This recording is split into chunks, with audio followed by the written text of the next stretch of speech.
For American Wildcats faced 16 Japanese Zeros in 1942. Everyone knew the Zero was faster, more agile, and deadlier. The American pilots should have died that day. But one brilliant commander used simple matchsticks the night before to teach them a trick that changed aerial combat forever.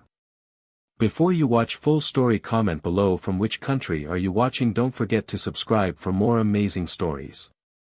The tropical sun beat down mercilessly on Henderson Field, Guadalcanal, in the autumn of 1942. Lieutenant Commander James Flatley stood beside his battered F-4F Wildcat, watching as maintenance crews worked frantically to patch bullet holes and replace damaged parts. The smell of aviation fuel mixed with the dense jungle humidity created an atmosphere of constant tension.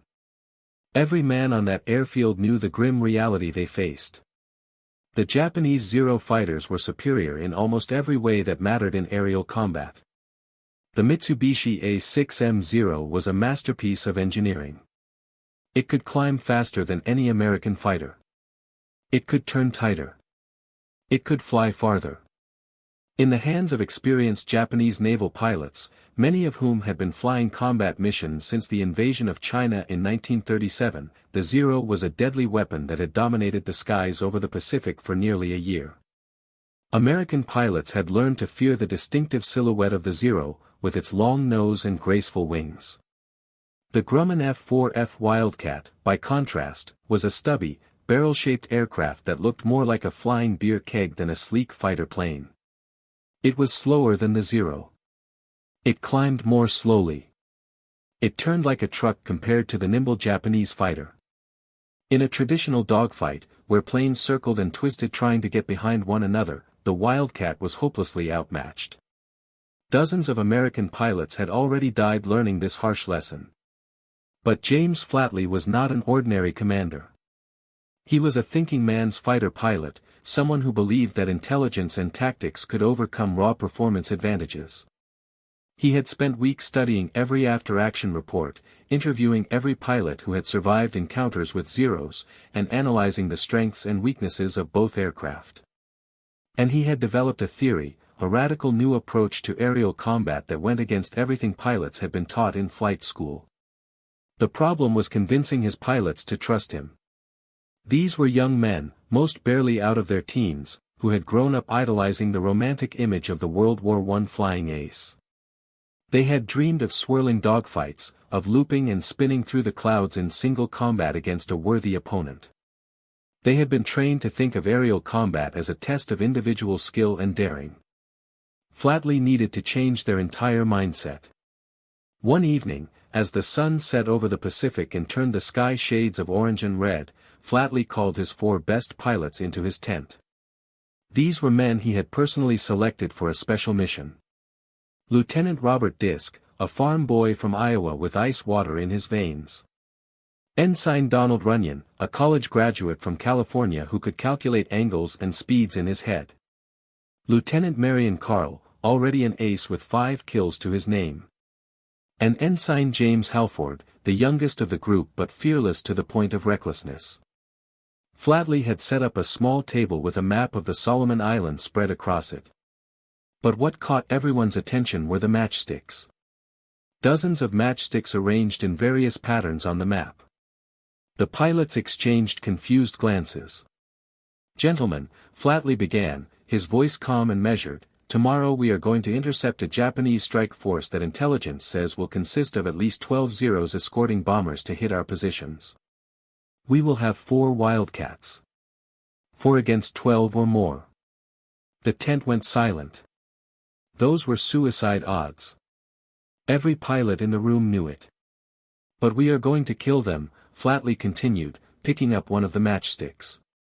"And we are going to do it using a tactic I call the Thatch Weave, named after Commander John Thatch who first conceived it, but modified with my own additions. I call my version the matchstick formation." He held up the matchstick, turning it slowly in the lamplight. "This matchstick represents 1 pair of Wildcats. 2 planes flying in close formation, watching each other's tails. Now watch carefully."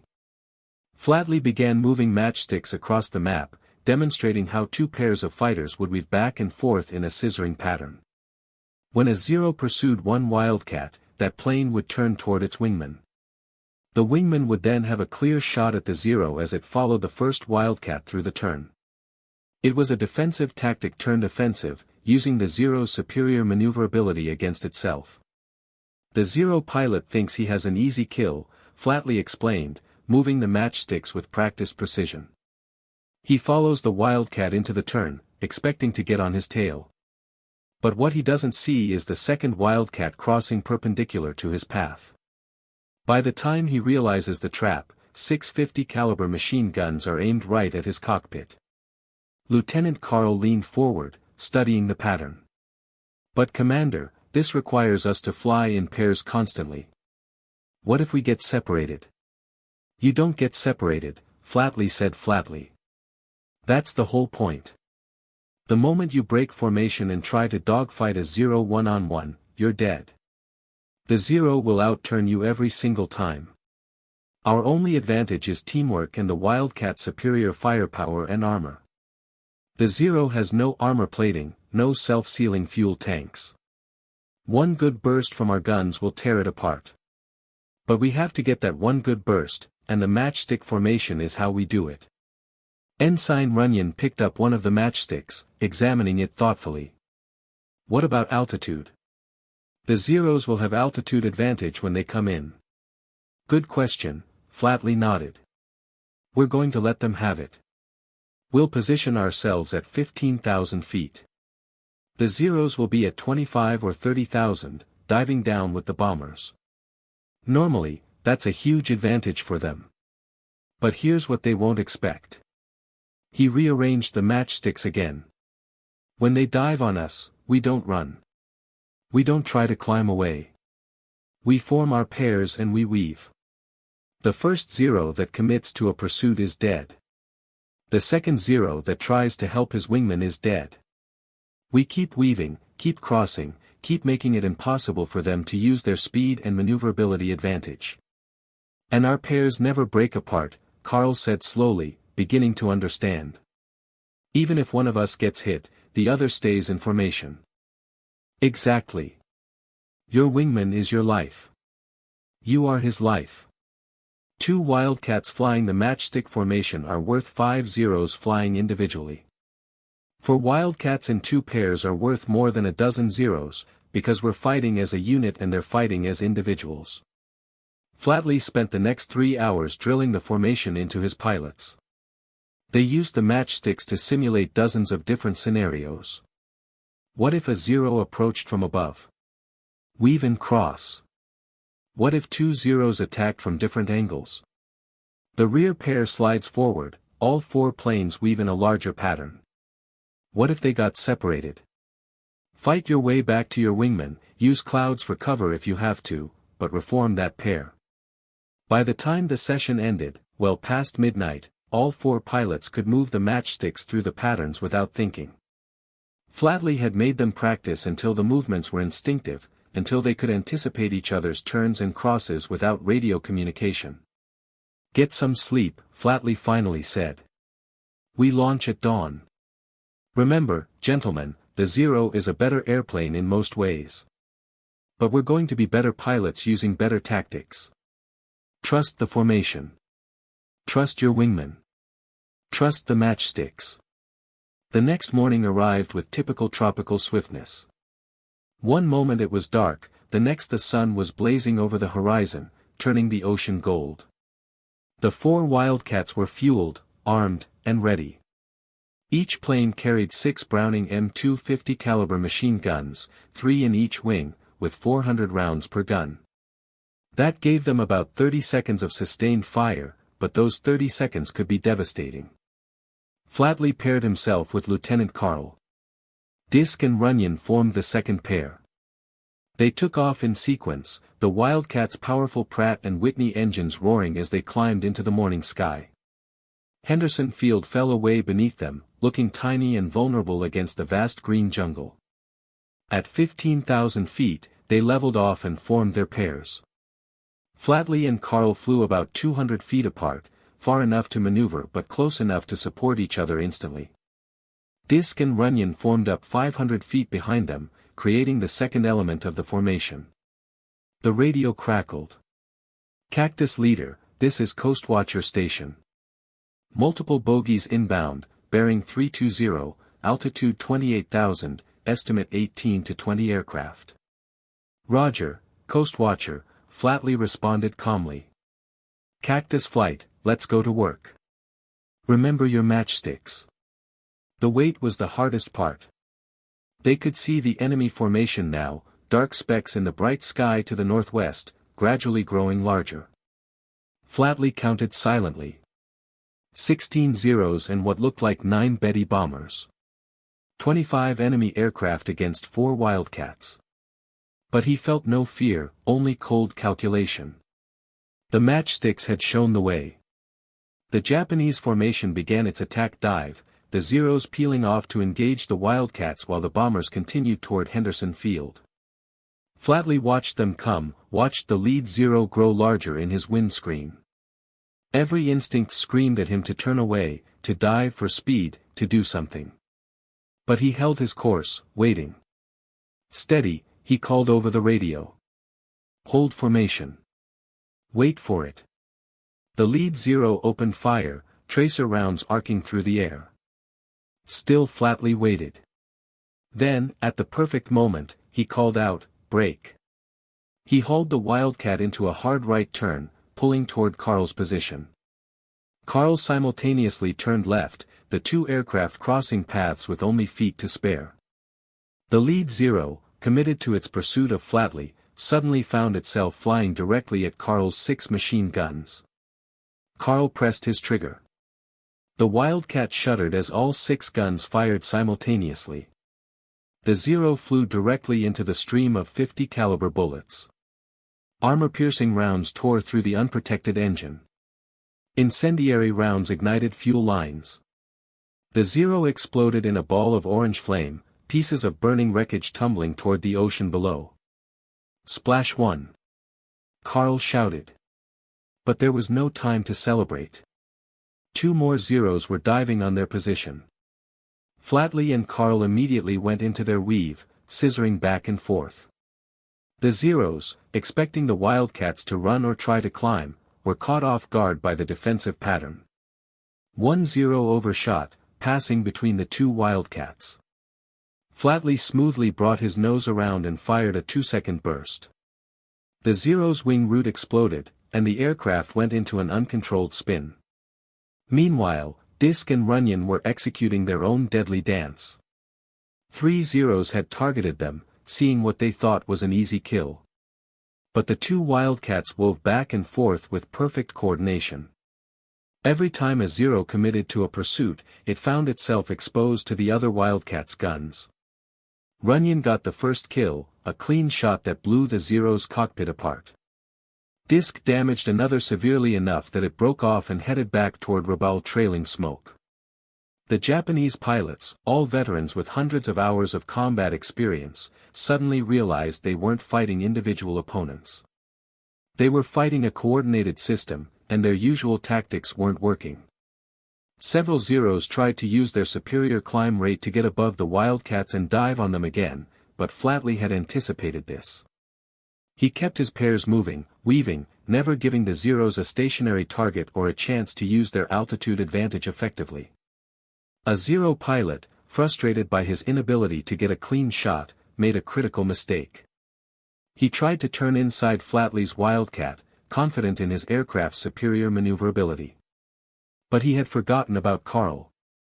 As the Zero pulled into a tight turn, bleeding off speed, Carl was there, his guns already firing. The Zero came apart in midair, its fragile structure unable to withstand the punishment of 6 heavy machine guns firing armor-piercing incendiary rounds. The pattern repeated itself again and again. The Zeros would attack, confident in their aircraft's superiority. The Wildcats would weave, creating mutual support situations where one plane was always protecting the other. The Zeros, trained to fight individual duels, found themselves repeatedly outmaneuvered by the coordinated pairs. One particularly skilled Zero pilot recognized what was happening and tried to counter it.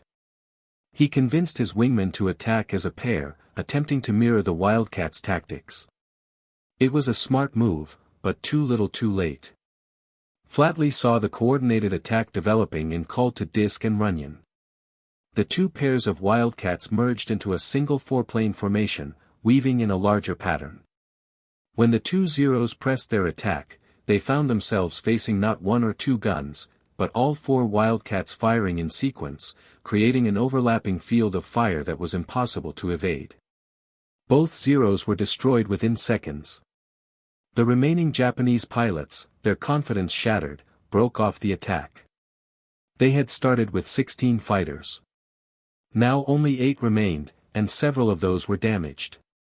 They had never encountered anything like this coordinated defensive pattern. It went against everything they knew about American fighter tactics. But Flatley wasn't done. Cactus Flight, the bombers are unescorted now. Let's go get them. The 4 Wildcats, still in their pairs, climbed toward the Betty bombers. The bomber pilots, seeing their escort fleeing, panicked. Some tried to dive for the deck. Others scattered in different directions. It was exactly the wrong response. The coordinated formation broke apart, and individual bombers became easy prey for the hunting Wildcats. Flatley and Carl attacked the lead bomber together, both aircraft firing simultaneously. The Betty, already known as the Flying Lighter, for its tendency to catch fire, lived up to its nickname. It exploded spectacularly, raining burning debris over the ocean. Disk and Runyon took out 2 more bombers in quick succession. The remaining Bettys jettisoned their bombs into the ocean and fled at maximum speed, no longer concerned with their mission, only with survival. In less than 15 minutes of combat, 4 Wildcats had destroyed 8 Zeros and 4 Betty bombers, damaged 3 more Zeros severely enough to force them out of the fight, and completely disrupted a major Japanese strike mission. Not a single Wildcat was lost. Disk had taken a few hits to his armor plating but nothing critical. The other 3 aircraft were undamaged. As they flew back to Henderson Field, the adrenaline slowly wearing off, the 4 pilots began to realize what they had accomplished. They had proven that tactics and teamwork could overcome superior aircraft performance. They had shown that the Zero, for all its advantages, had a critical weakness: it was designed for individual combat, not for facing coordinated defensive formations. When they landed back at Henderson Field, word of the engagement had already spread. Ground crews and other pilots crowded around the 4 Wildcats, counting bullet holes and asking questions. Flatley climbed out of his cockpit, exhausted but satisfied. His matchstick trick had worked even better than he had hoped. Over the next few days, Flatley's matchstick formation became the standard tactic for all Wildcat pilots in the Solomon Islands. Commanders studied it, modified it, and adapted it to different situations. The basic principle remained the same: fly in mutually supporting pairs, weave to create defensive crossfire opportunities, and never, ever break formation to pursue a Zero in a turning dogfight. The results were dramatic. Before the introduction of the matchstick formation, Wildcats were being shot down at a rate of 3 or 4 for every Zero they destroyed. After Flatley's tactics became standard, that ratio reversed. Wildcats began destroying Zeros at a rate of 2 or 3 to 1. The Japanese, who had dominated the skies over the Pacific for nearly a year, suddenly found themselves losing the air superiority battle. The psychological impact was even more significant than the tactical one. American pilots, who had learned to fear the Zero, now had a proven method for defeating it. They went into combat with confidence instead of dread. They knew that if they trusted their wingmen and followed the formation, they could survive and win against superior aircraft. Japanese pilots, conversely, found their confidence shaken. The Zero had been their ace in the hole, the aircraft that made them invincible. Now it was being shot down regularly by supposedly inferior American fighters. Some Japanese pilots began to question their tactics, their training, their entire approach to aerial combat. But the Japanese military hierarchy was slow to adapt, and many pilots paid with their lives for the inflexibility of their command structure. Flatley's innovation spread beyond just the Wildcat pilots. When the faster, more powerful F-6F Hellcat entered service in 1943, it incorporated the lessons learned from the Matchstick formation. The Hellcat could match or exceed the Zero's performance in most areas, and when flown using Flatley's coordinated pair tactics, it was absolutely devastating. The kill ratio against Japanese aircraft reached 10-1 or better. The story of Flatley's matchsticks might seem like a small thing, a simple training aid used to illustrate a tactical concept. But those matchsticks represented a fundamental shift in thinking about aerial combat. They showed that warfare is not just about having the best equipment or the bravest soldiers. It's about having leaders who can think creatively, who can analyze problems from new angles, and who can develop innovative solutions to seemingly impossible challenges. James Flatley went on to become one of the most successful American fighter commanders of World War II. He survived the war and eventually rose to the rank of vice admiral. But he always said that his proudest moment was watching those 4 Wildcats return safely from their first matchstick formation mission, knowing that he had given his pilots a fighting chance against an enemy that had seemed unbeatable. The other pilots from that first mission all survived the war as well. Marion Carl became a Marine Corps ace with 18 confirmed kills. Robert Disk was awarded the Navy Cross for his actions in multiple engagements. Donald Runyon became a flight instructor, teaching hundreds of new pilots the matchstick formation tactics. James Halford eventually commanded his own squadron, passing on Flatley's lessons to a new generation of fighter pilots. The matchstick trick became part of fighter pilot lore, passed down through training squadrons for decades. Even in the jet age, when speeds increased and weapons changed, the fundamental principle remained valid: coordinated pairs of fighters are more effective than individual aircraft, no matter how superior those individual aircraft might be. In military academies and staff colleges around the world, Flatley's innovation is still studied as an example of how tactical thinking can overcome technological disadvantages. It's a lesson that applies far beyond aerial combat. In any competitive situation, whether in warfare, business, sports, or any other field, coordinated teamwork following a well-planned strategy can defeat opponents with superior individual capabilities. The Zero pilots who survived encounters with the matchstick formation rarely talked about their experiences after the war. For them, it was a bitter memory of how their supposedly invincible fighter had been defeated not by a better aircraft, but by better tactics. Some admitted in later years that they had been too confident, too convinced of their own superiority. They had assumed that individual skill would always triumph over coordinated teamwork. Flatley's matchsticks had proven them wrong. Today, the few surviving Wildcats are treasured museum pieces, lovingly restored and displayed as examples of the aircraft that helped turn the tide in the Pacific War. Tour guides tell visitors about the plane's rugged construction, its powerful armament, and its role in crucial battles. But few mention the matchsticks, the simple training aid that transformed an outmatched fighter into a war-winning weapon. Yet those matchsticks, moved carefully across a map in a tent on Guadalcanal, changed the course of history. They represented hours of careful study, analysis of after-action reports, interviews with pilots, and most importantly, a willingness to think differently about a problem that seemed unsolvable. Flatley could have accepted the conventional wisdom that the Zero was simply too good to beat in the Wildcat. Instead, he found a way. The lesson of the matchsticks extends beyond just the specific tactic Flatley developed. It's about the power of innovative thinking in the face of seemingly insurmountable odds. It's about the importance of leaders who are willing to challenge conventional wisdom and try new approaches. It's about the value of training and preparation, of practicing a new technique until it becomes instinctive. And it's about the power of teamwork, of individuals subordinating their desire for personal glory to the success of the team. In the end, the matchstick trick wasn't really about the matchsticks at all. It was about a commander who refused to accept defeat, who believed in his pilots, and who was willing to think creatively about how to turn his weaknesses into strengths. The matchsticks were just a tool for communicating that vision, for showing his pilots that there was a way to win, if only they trusted each other and followed the plan. When historians write about the Pacific War, they focus on the big battles: Midway, Guadalcanal, Iwo Jima, Okinawa. They talk about aircraft carriers and amphibious assaults, about island-hopping campaigns and strategic bombing.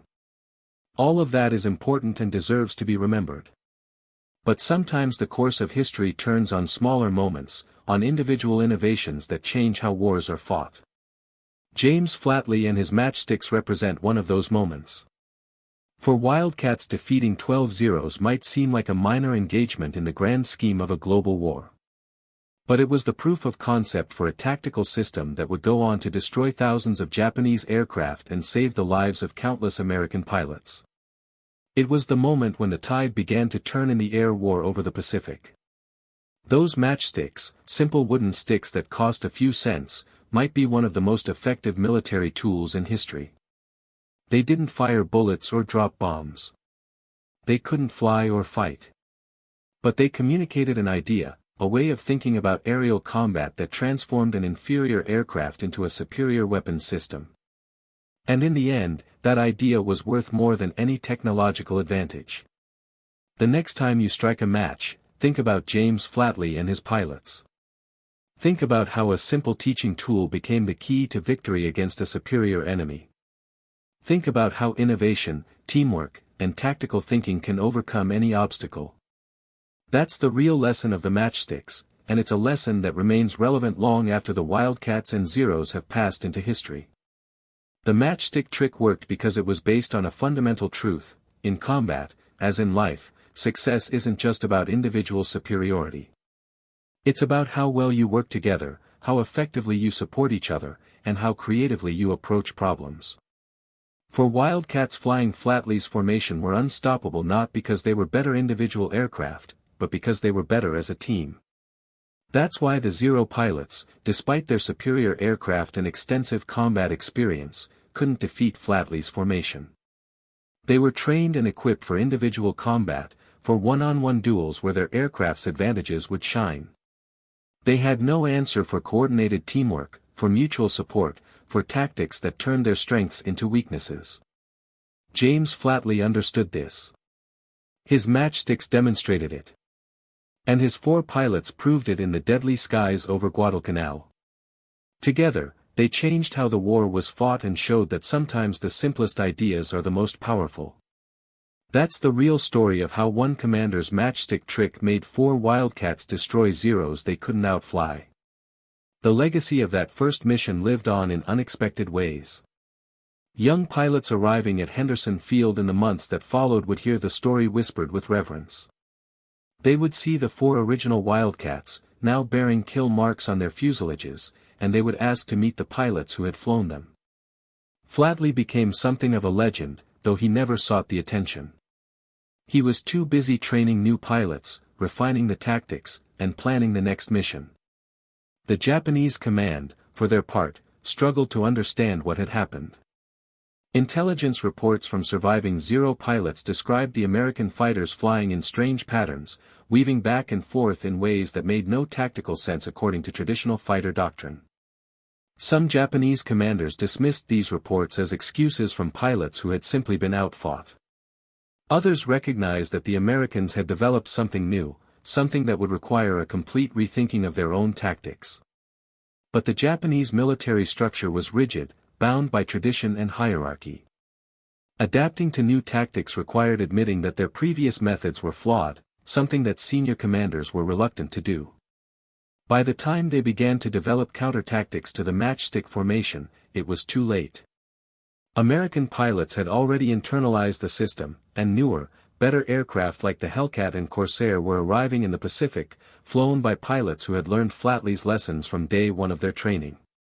The matchsticks themselves, those simple wooden teaching tools, disappeared into history.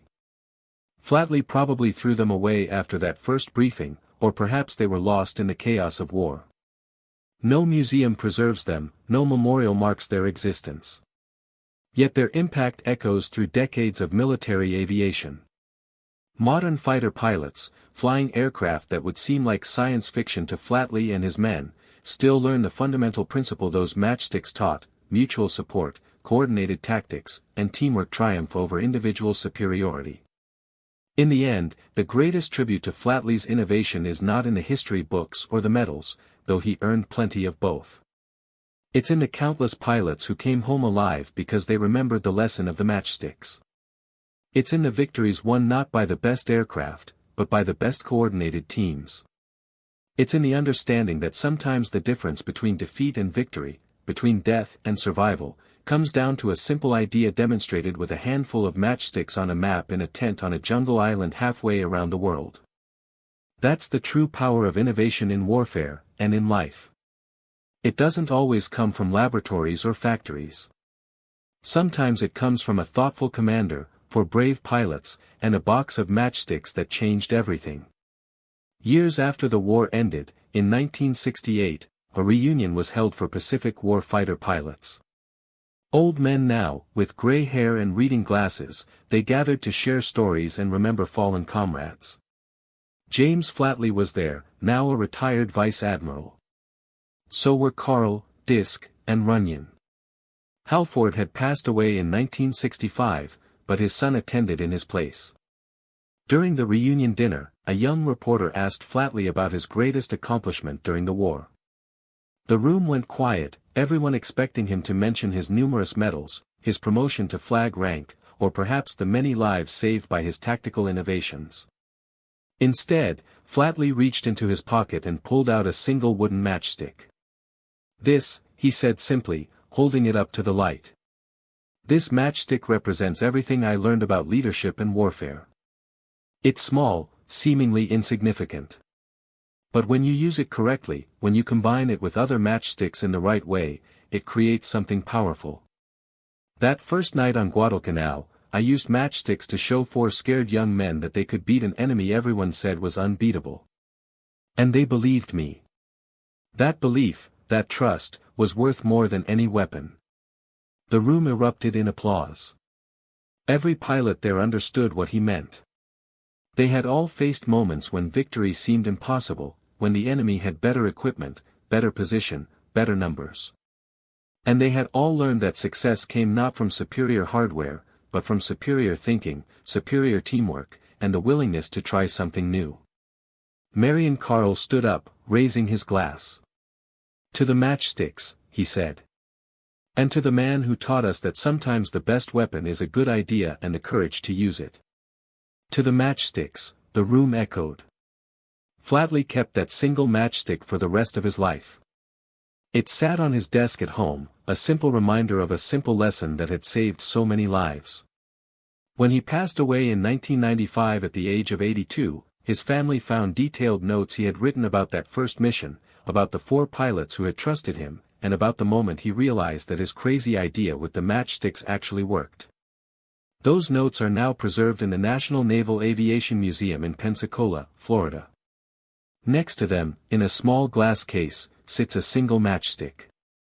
The label reads, "The matchstick that changed aerial combat, Guadalcanal, 1942. Thousands of visitors walk past it every year. Most barely notice it. But those who stop to read the story, who take the time to understand what that simple wooden stick represents, walk away with a new appreciation for the power of innovation and creative thinking." The 4 Wildcats from that first mission were eventually retired from combat, too damaged and worn out to continue flying.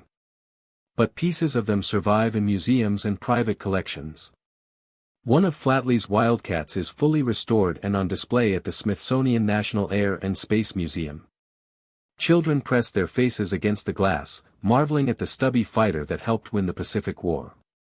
If those children could speak to the men who flew these aircraft, who faced death in the skies over distant islands, what would those pilots tell them? Perhaps they would talk about courage, or duty, or sacrifice. But more likely, they would tell them about matchsticks, about teamwork, about the importance of thinking differently when faced with impossible odds.